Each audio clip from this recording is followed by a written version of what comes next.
Hello friends, welcome to Virundhisai. வாங்க இன்றைக்கி ஒரு இறால் தொக்கு எப்படி பண்ணுறதுன்னு பார்க்கலாம். ஃபஸ்ட்டு நான் இங்கே ஒரு தவா வச்சுருக்கேன். அதில் எண்ணெய் விட்டுக்கிறேன். 2 டேபிள் ஸ்பூன் எண்ணெய் விட்டுக்கோங்க. கருவேப்பிலை 2 கொத்து போட்டு கருவேப்பிலை நல்லா பொரியட்டும். கருவேப்பிலை பொரிஞ்சதும் நான் 2 பெரிய வெங்காயம் பொடியை நறுக்கி வச்சுருக்கேன். அதையும் சேர்த்துக்கிறேன். சேர்த்து நல்லா வதக்கிடலாம்.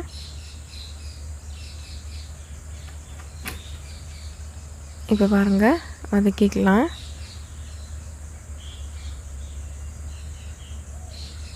வெங்காயம் நல்லா வதங்கி வந்தால் தான் தொக்கு நமக்கு நல்லாயிருக்கும். இப்போ வெங்காயம் வதங்கிடுச்சு. நான் இஞ்சி பூண்டு பேஸ்ட் வந்து சேர்த்துக்கிறேன்.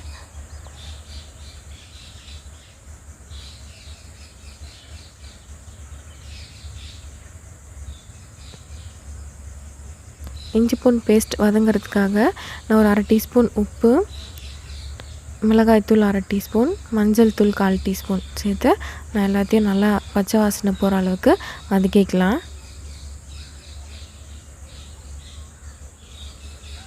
இப்போது நான் 2 தக்காளி வந்து நான் நறுக்கி வச்சுருக்கேன். அதையும் சேர்த்து வதக்கி போகிறேன்.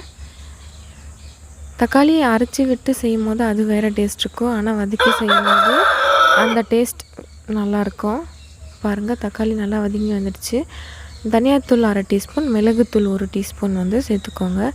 மிளகுத்தூள் நல்லாயிருக்கும் இறால் தொக்குக்கு. அதனால தான் நான் வந்து மிளகாத்தூள் கம்மி பண்ணிவிட்டு மிளகுத்தூள் சேர்த்துக்கிறேன். இறால் வந்து நான் 1/2 கிலோ க்ளீன் பண்ணி வச்சுருக்கேன்.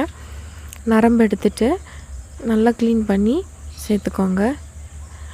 இறால் வந்து ரொம்ப நேரம் வேக வேண்டியது கிடையாது. 4 to 5 மினிட்ஸில் இறால் நல்லா வெந்துடும். இப்போ எல்லாத்தையும் சேர்த்து நல்லா வதக்கிடலாம். நல்லா வதங்கி வந்த பின்னாடி தண்ணி விட்டு கொதிக்க வச்சுக்கலாம். இப்போ மூடி வச்சிடுறேன். கொஞ்சம் நேரம் வதங்கட்டும். இப்போ பார்க்கலாம் வதங்கிடுச்சான்னு சொல்லிவிட்டு. இப்போ பாருங்கள், நல்லா வதங்கி எண்ணெய் வந்து பிரிஞ்சு வருது. இறால் எல்லாமே நல்லா சுருண்டு வந்துருச்சு.